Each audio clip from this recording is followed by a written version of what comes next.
Olá, estamos dando início à nossa segunda videoaula, que tem como tema construção do IDH. Hoje nós iremos estudar como que essa ferramenta nos ajuda a compreender melhor o mundo na era da globalização. Se na videoaula anterior você estudou, buscou compreender, entender a globalização, agora nós vamos utilizar alguns indicadores para que nós possamos compreender melhor o cotidiano da nossa vida, o lugar onde nós trabalhamos, o estado e a cidade.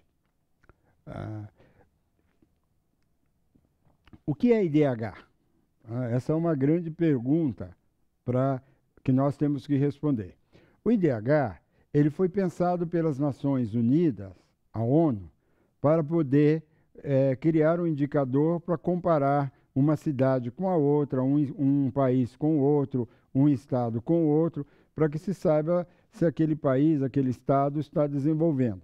E o foco é mensurar não só os aspectos econômicos, mas, sobretudo, a questão dos direitos humanos, a questão dos valores, a questão da qualidade de vida das pessoas. Veja, na videoaula anterior, nós estudamos muito que a globalização tem três possibilidades. Uma possibilidade é a questão de compreender o mundo só a partir das questões econômicas. Uma outra possibilidade é compreender o mundo a partir de um processo civilizatório. E uma terceira possibilidade seria compreender o mundo tentando um equilíbrio entre desenvolvimento econômico e desenvolvimento social. Para conseguir mensurar isso, a ONU estabeleceu o que nós chamamos de IDH. O que é o IDH?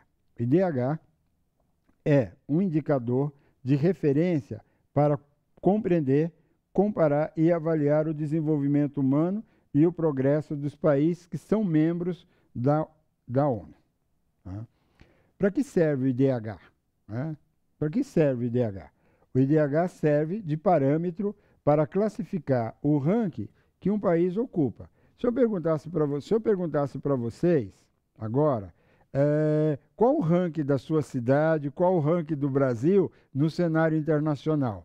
Para mensurar isso, para definir isso, eu tenho que ter um indicador, porque senão fica uma variação subjetiva. Eu digo assim, olha, a melhor cidade do Brasil é Brasília, ou a melhor cidade do Brasil é Paraná, Curitiba, ou a melhor cidade do Brasil é Pernambuco, ou, enfim, eu posso estabelecer qual o melhor estado ou qual é a melhor cidade do Brasil. Mas a pergunta, né, como que eu faço isso? De que forma que eu posso estabelecer a diferença entre Londres e Brasília?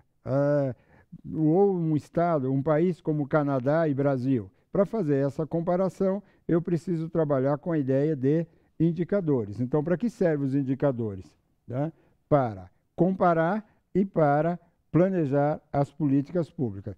Você está vendo aí na nossa tela um endereço eletrônico do YouTube, no qual você poderá assistir o que é o IDH, quais as suas consequências, quais as dificuldades e como que eu posso compreender o IDH, como que esse indicador, a síntese desse indicador foi elaborado e foi pensado.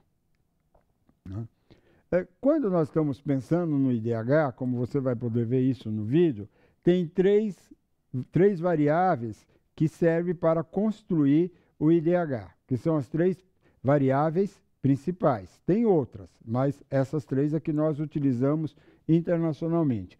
Saúde, educação e renda. Veja, e tem um critério, tem uma ideia que a gente pode observar, que quanto mais perto do 1, melhor é o desenvolvimento humano. Quanto mais perto do 0, pior é a condição de vida.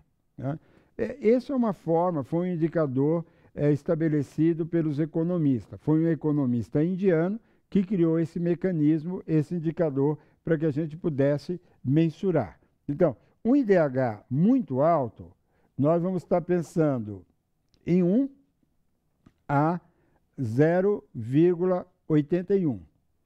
E um IDH alto, nós vamos estar trabalhando de 0,8 a 0,7. O IDH médio, nós vamos estar avaliando, de 0,7 a 0,1. Um IDH baixo, nós vamos estar trabalhando de 0,5 a 0. Tá? Então, veja, ou então eu também posso trabalhar isso com cor. Por exemplo, o IDH baixo, eu vou estar estabelecendo a cor vermelha, tá? Porque é uma alerta, é uma atenção. Então, eu posso mensurar um município ou um estado ou um país avaliando a partir do indicador que os economistas e que as pessoas avaliaram e mensuraram. Veja, os mapas nessa linha do IDH, que representa o IDH, nós podemos apresentar isso de uma forma por meio de um gráfico ou por meio de um mapa. Se nós escolhermos apresentar por mapa, o IDH baixo, nós vamos pensar, ele é vermelho. O IDH alto, ele é verde. E o IDH médio, ele vai aparecer com a cor amarelo. E o IDH muito alto, né? Muito alto, vai ser, eles vão desconfigurar um pouco o verde, misturando o verde um pouco com o amarelo, vai dar uma outra tonalidade e que nós vamos estabelecer essa perspectiva do IDH. Então, o que eu queria só reforçar para vocês é que o IDH, para chamar a atenção de vocês, o IDH ele é um indicador para que a gente possa compreender o cotidiano em que nós vivemos, o município que nós vivemos, o estado que nós pertencemos, a região que nós vivemos, o país, e fazer comparação com outros países e perceber por que esse tem um IDH mais alto e por que esse tem um IDH mais baixo. Né? E aí vocês estão vendo uma tela que vocês podem observar, que é o seguinte: quando eu falo de saúde, o que eu entendo por saúde? Como que o indicador saúde é avaliado no mundo internacionalmente? É a expectativa de uma vida longa, é a esperança de vida ao nascer. Então, veja, hoje a expectativa de vida ao nascer no Brasil está ultrapassando os 70 anos. Né? Teve época que foi 50, teve época que foi 60, e hoje nós já ultrapassamos aos 70 anos. Há país que a expectativa de vida, uma criança que nasce hoje, ela tem a esperança de viver 90 anos. Então, isso cria um indicador mais forte, que é a expectativa de vida, que é o campo de saúde. Quanto mais as pessoas vivem, isso significa que aquele país está garantindo as condições de saúde melhor do que o outro. Um outro indicador é a educação, é o acesso ao conhecimento. Isso é mensurado avaliando o quê? Quanto tempo tem de educação aquele povo, aquela nação. A média de tempo de educação são 5 anos, 6 anos, 10 anos, 15 anos, 20 anos. Há países que você ultrapassa 15 anos de educação. E há países que você fica aí na média dos 7, 8 anos. Né? Então, aí depende se está incluindo o ensino fundamental. Hoje o ensino fundamental no Brasil é de 9 anos. Né? Se está incluindo, contando com o ensino médio, a universidade, depende do que o especialista está querendo comparar. Né? O padrão de vida, aí vai pela renda per capita. Como se faz uma renda, como que se calcula uma renda per capita? Se calcula uma renda per capita, soma o salário de todas as pessoas de uma família e divide. Por exemplo, uma família que tenha 2 salários mínimos e é composta de 4 pessoas, se eu dividir por 4, vai dar meio salário mínimo para cada pessoa. Então, isso é um indicador que me permite classificar um lugar desse índice que nós estamos pensando. Então, o IDH tem essa finalidade. Mas o IDH, como começou, só com essas 3 variáveis, em alguns países, como o Brasil, a África, a Índia, e mesmo Estados Unidos e Europa, não conseguia capturar os outros problemas sociais no interior do país, que educação e saúde e a renda era tranquilo com esses indicadores de capturar. Mas tem outras variáveis na vida das pessoas que também o exclui. Né? Veja, então o IDH, como nós dizemos, é uma forma sintética de uma leitura da realidade e a cada ano ele vem sendo aperfeiçoado. Então, os economistas brasileiros criaram uma outra dinâmica, né? Criaram o IDH, que é o Índice de Desenvolvimento Humano Ajustado à Desigualdade, há um índice de desigualdade de gênero, há um índice de pobreza multidimensional, que é quando as pessoas têm várias privações. Tem privação no campo da saúde, tem privação no campo da moradia, no campo do emprego, né? Que você olha, por exemplo, no Brasil, o que a gente pode ver mais esse índice é a população em situação de rua. Então, esses indicadores, ele nos ajuda a compreender a nossa realidade. E aí nós temos os rankings dos países. Tá? A gente poderia pensar agora qual o país mais desenvolvido do mundo atual. Qual que está em segundo lugar, qual que está em terceiro lugar. O IDH é um guia adequado para nós avaliar e comparar países. E quais são os piores e os melhores no desenvolvimento humano? Nós vamos olhar agora aqui no computador para a gente poder ver no site a melhor forma disto. Vamos olhar agora como que funciona e para que serve, de que forma nós podemos utilizar o IDH. Vamos olhar aqui na tela do computador, estamos em um site, e aí a gente vai navegar um pouco, tentando compreender como que forma esse processo e para que ele serve, de que forma que nós podemos utilizar. Vocês veem aqui logo de cara no site, nós já observamos o quê? Que o IDH varia de 0 a 1, que nós refletimos sobre isso, compreendemos isso, e que considera os indicadores de longevidade ligado à saúde, à renda e à educação. Quanto mais próximo do zero, pior a situação do desenvolvimento humano, tanto no país como no município. Quanto mais próximo do 1, mais alto é o desenvolvimento. Veja, se vocês olharem aqui, nós temos a situação desde os dos anos 80, depois 90, 2000, e depois foi pensado em fazer com um prazo menor, não de 10 em 10 anos, mas de tempo em tempo. Então nós tivemos um em 2005, 2006, 7 foi anual, 8, 9, 10, 11, 12 e nós já temos o 2013. Eu gostaria de chamar a atenção para vocês como que é pensado essa faixa. A faixa de desenvolvimento humano, ela é aqui muito baixa, quanto mais próximo do vermelho, mais próximo do zero, que é pior. Quanto mais distante, vai chegando até o muito alto, que é o azul, que você tem o verde. Aí essas cores vai mesclando entre do verde ao vermelho e aí as pessoas vão lidando. Vamos ver de 2012 a situação do mundo e dos países, como que eles se encontram. Veja, 2012 está aqui, só para a gente dar uma olhadinha, né? Nós poderíamos ver aqui, por exemplo, a Noruega, ela está em primeiro lugar. Dos 186 países desenvolvidos, o que se aparece em pior situação é a República Democrática do Congo, que é a África, que tem o IDH 0,3. A gente pode olhar aqui. Depois, então, esse é o primeiro lugar, que é a Noruega. Veja a distância, né? Se a gente pensasse em termos de número, nós teríamos mais de 6 de distância entre o mais desenvolvido, do ponto de vista do IDH, e o menos desenvolvido. Se a gente estivesse pensando aqui, por exemplo, Estados Unidos, né, ele está em terceiro lugar. Vocês podem olhar aqui que ele está no terceiro lugar. E se nós descermos mais um pouquinho aqui no mapa, veja, a Quênia vai aparecendo. Aqui no cantinho, olha, se nós damos uma olhada, eu acho que aqui é a Austrália. Veja, a Austrália em segundo lugar. Então, se a gente pensasse nos 3 melhores, nós teríamos Noruega, Austrália e Estados Unidos.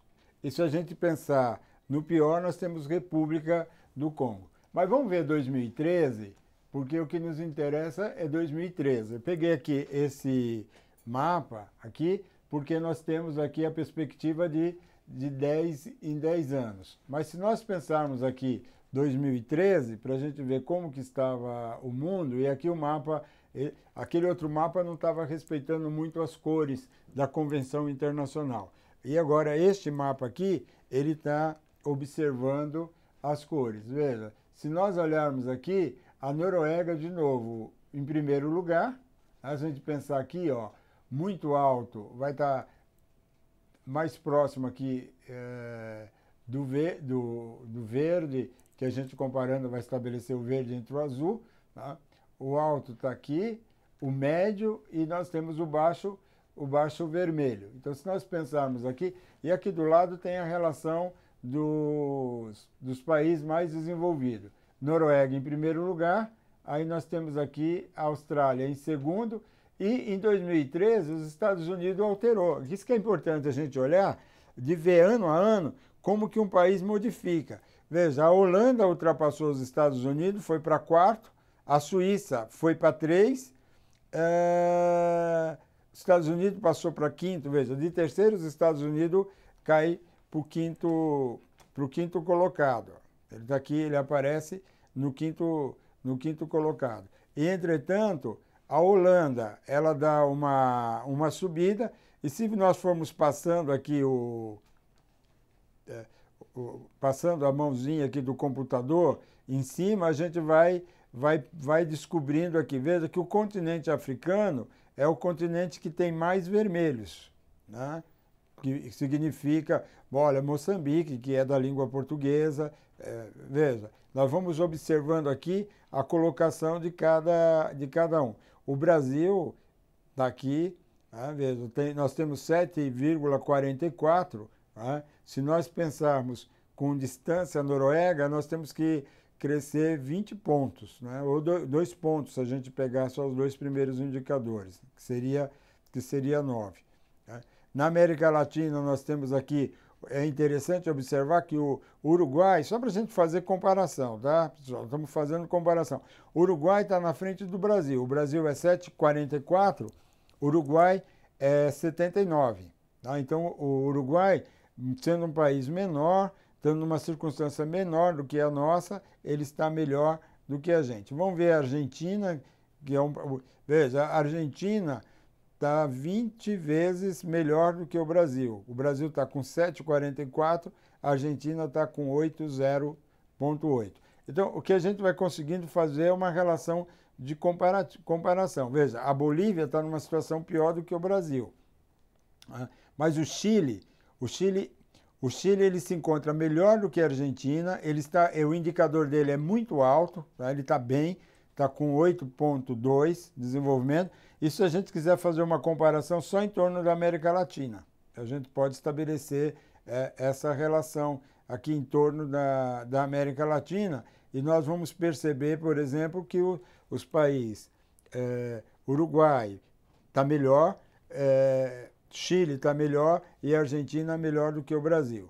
Se pensarmos aqui no sentido do México, que é um outro país que dá para comparar nas Américas, o México ele está 7,5. Né? Então, se a gente fizesse aqui uma comparação, poderia perceber que está melhor. O Canadá está no oitavo colocado, também muito alto a disputa, a situação do Canadá. E assim é só a gente ir olhando, né, a situação. Olha, Angola está 5,26, quer dizer, está baixo. Se nós pensarmos ali, ela está entre médio, está no ponto médio do desenvolvimento humano. Então, vale a pena a gente ficar estudando. E agora, uma questão que vocês têm que olhar nessa situação é fazer sempre estudo comparativo, quer dizer, e descobrir por que a Noruega está melhor do que o Brasil, por que a Argentina é melhor do que o Brasil está numa circunstância pior, por que o Uruguai é melhor, e automaticamente também olhar aqueles que estão numa situação pior. Então, voltamos à nossa discussão, tá? Que vocês olharam aqui no mapa, e vamos olhar, dar continuidade na discussão, fazendo as comparações, os estudos comparativos.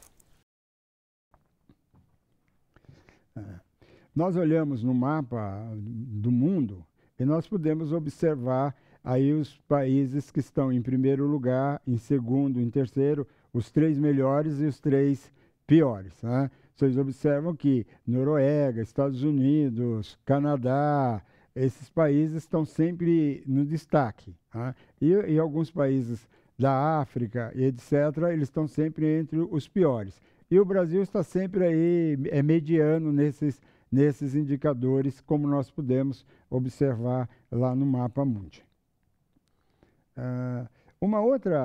Outro indicador que a gente tem para avaliar e para compreender, que a ONU estabeleceu, foi criar as metas do milênio. Conhecidos como 8 jeitos de mudar o mundo, os Objetivos do Desenvolvimento do Milênio são um conjunto de metas pactuadas pelos governos dos 191 países membros da ONU, com a finalidade de tornar o mundo um lugar mais justo, solidário e melhor para se viver. São eles: acabar com a fome e a miséria, educação básica de qualidade para todos, igualdade entre sexos e valorização da mulher, reduzir a mortalidade infantil, melhorar a saúde das gestantes, combater a AIDS, a malária e outras doenças, qualidade de vida e respeito ao meio ambiente. Todo mundo trabalhando pelo desenvolvimento.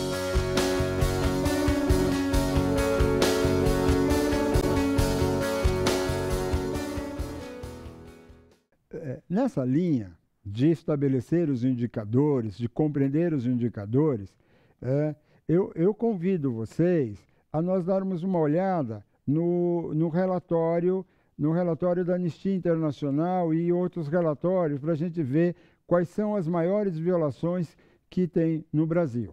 Tá? A Anistia Internacional, todo ano, ela coloca e ela publica os maiores indicadores, as maiores violências que existem no Brasil. Mas não adianta a gente ter uma compreensão da Anistia Internacional, quando ela coloca das violações, se nós também não olharmos para o nosso município, porque o nosso município está mais perto de nós. E aí a gente tem que avaliar como que está a situação da violência contra a mulher, a violência contra o negro, a violência contra o índio, a violência escolar, como que as crianças estão na escola, como que está sendo o atendimento da saúde, qual é a renda dessas pessoas, Bolsa Família. Nós temos que avaliar tudo isso, e isso tudo tem um relatório dinâmico que a gente pode analisar a situação do nosso estado e de sua cidade.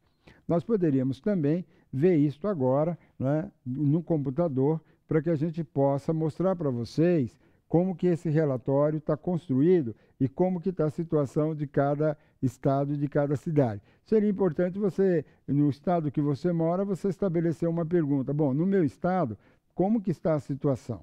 Tá? Vamos dar uma olhadinha? Vamos ver?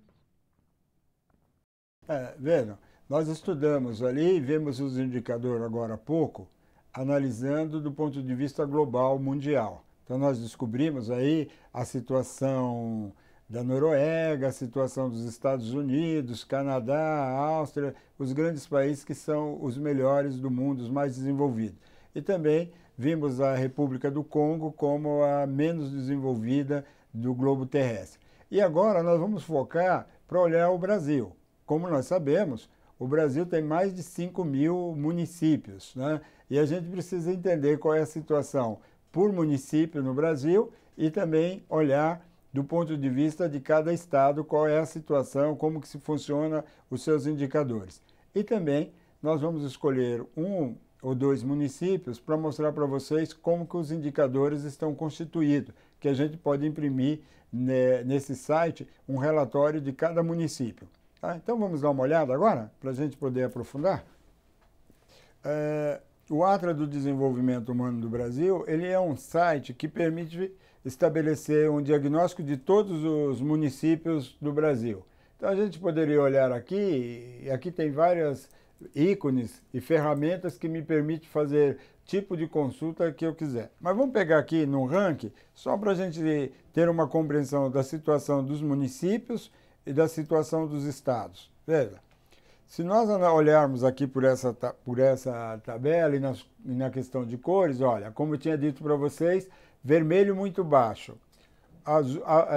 azul muito alto, que ela vai oscilando conforme vai se aproximando do vermelho, vai mudando a tonalidade da cor e fica entre o azul e o vermelho como muito alto, o verde aqui é importante. Veja, como nós temos mais de 5.000 municípios no Brasil, nós olhamos aqui, São Caetano do Sul, em São Paulo, é um município de muito alto desenvolvimento. Quando a gente pensa, olha, nós estamos aqui estamos caracterizando o município, olha, a gente pode olhar aqui pela situação, você batendo em cima do município, você vai observar o quê? Que em 1991, qual era a situação dele de renda? Ele tinha 792 de desenvolvimento, em 91 a longevidade tinha 785 e a renda per capita 5,4. Veja, se nós analisarmos a renda de São Caetano era maior, a longevidade, que é saúde, maior, e a educação era o que colocava o município para baixo, ele estava com 0,6 pontos. Em 2010, a renda continuou jogando ele para cima, em 2000, desculpa, joga ele para cima, a questão da saúde joga para cima, mas a educação cresce, e isso leva o município a entrar em 0,8. Se nós pensarmos em 2010, a mesma coisa, vai crescendo e vai aumentando. E embaixo, vocês têm um relatório importante de cada município. Veja, nós podemos olhar aqui a questão do IDH por educação, a evolução e a história do município, tem as tabelas que vai mostrando a evolução, a demografia do município, sobre população, porque é importante a gente comparar município com população próxima, porque às vezes a população é pequena, então não dá para fazer uma comparação. A estrutura etária, e aí a gente vai vendo todos os indicadores. Olha, a questão da pirâmide, a pirâmide etária, né? Se a gente olhar em 91, começa já a reduzir, nascer menos crianças, tá? A população envelhecendo. Em 2010, a pirâmide é totalmente diferente da de 2000 é totalmente diferente da de 1991 e a de 2010 é totalmente diferente. Então, veja, a gente pode fazer os estudos comparativos para ir avaliando todas essas situações que nos apresenta, e tem todas as tabelas, quantas crianças por idade e tal, e a gente pode fazer aí um belo diagnóstico. Depois tem a renda do município, os indicadores de renda, né? Quem tem Bolsa Família, quem não tem, qual é a composição da população de idade até 18 anos, né? A ocupação das pessoas, de que elas trabalham, tem o índice de habitação. São Paulo tem um índice que São Caetano pertence ao estado de São Paulo, que é o índice o indicador de vulnerabilidade social, tá? De cada das pessoas. Isso é importante só para a gente conhecer. E cada um de vocês pode agora ir e descobrir o seu município e fazer uma análise sobre o seu município. E é interessante a gente comparar um município com outro. E aí perguntar para os colegas, para as autoridades, por que aquele município chegou àquela situação e o outro não chegou a determinada situação. Então aqui nós temos Águas de São Pedro, e aí a gente vai. A mesma situação a gente pode analisar o estado. Se aqui eu analisei o município, a gente tem os estados. No Brasil, o Distrito Federal é o melhor lugar de desenvolvimento humano brasileiro. Em seguida vem São Paulo, Santa Catarina, Rio de Janeiro, e aí vai, né? Até o último estado, que é Alagoas, que é o menos desenvolvido, que os indicadores de desenvolvimento humano não é interessante. Então, a gente pode estabelecer aí um comparativo. E como que vocês podem resolver isso de uma forma mais tranquila, né? Se a gente bater aqui, aqui o estado ou o município, né? Vamos pegar aqui um município da Bahia. Vou botar aqui, Macaúbas.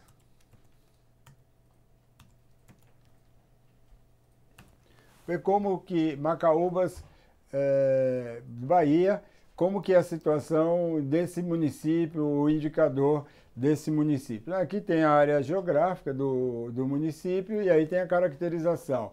Veja, é um município que tem uma área aí de 2.982 km², tem uma densidade demográfica por metro quadrado, que é o número da população que se ocupa, quando o município foi fundado, a micro-região, tá, que a gente estabelece aí, e a faixa média de desenvolvimento. Em 2010 era 0,9. Tem uma população de 47 mil habitantes e aí tem o seu crescimento. Veja, em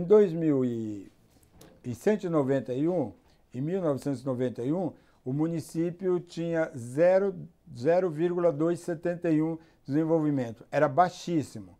Veja, em 2010, ele já está entrando aí, caminhando para o médio. Então, mostra que as políticas públicas ali funcionou e as coisas estão avançando. E aí, de novo, a gente pode analisar toda a situação do município de Macaúba, do ponto de vista da saúde, do ponto de vista da população, quantos são homens, quantos são mulheres, quem vive no espaço urbano, no mundo rural. Então, Macaúbas tem aí todo um quadro que vale a pena. Então, essa é uma ferramenta que nos ajuda a compreender e a estabelecer comparações entre municípios. Veja vocês agora, usando essa experiência que eu fiz com Macaúbas, né, vocês podem chegar aqui, ó, no Home e bater, cada um poderia digitar em casa o seu município e descobrir a sua situação ou descobrir o seu estado, como que ele se encontra.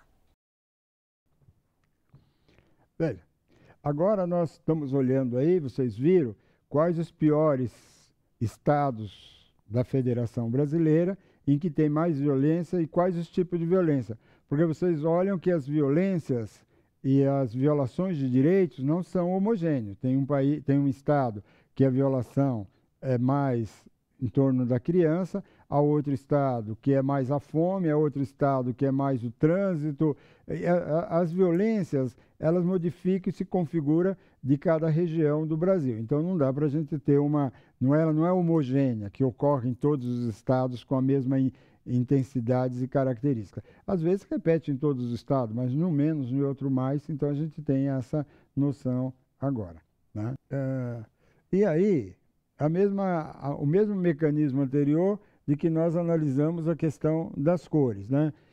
Como que está a desigualdade? Só para dar como exemplo, em cima dos indicadores, né? Eu fiz primeiro aí o indicador IDH na questão de gênero, como que ele nos estabelece a situação da mulher no Brasil, para a gente saber quais as regiões mais violentas e menos violentas contra as mulheres, que nós vimos isso quando falamos da globalização, este mapa.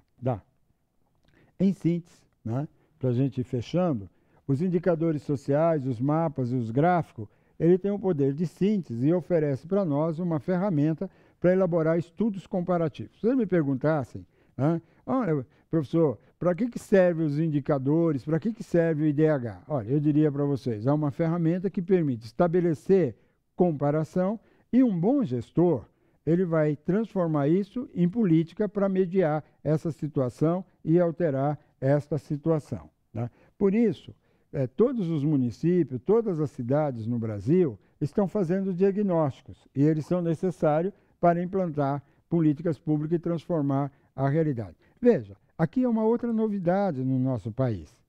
Veja, nós nunca estabelecemos o diagnóstico das coisas. As políticas aqui no Brasil, elas foram construídas pelo olhômetro. As pessoas falam, falta isso, se faz. Tem criança com fome? Dê comida. Tem criança disso? Faça isso. Agora, nós temos num momento da história que nós temos tecnologia e ferramenta para estabelecer diagnósticos em cada município e, em cima desses diagnósticos, criar políticas públicas que possam modificar essa realidade, alterar, valorizar aquilo que é bom, fazer que continua e ser políticas públicas e não políticas do acaso. Então, nós estamos vivendo um grande momento no nosso país que podemos modificar. Gostaria de aproveitar e agradecer a vocês e contar que na próxima videoaula nós poderemos dar continuidade a esses assuntos da globalização, mas, sobretudo, o próximo tema vai ser a construção dos direitos humanos no mundo. Muito obrigado.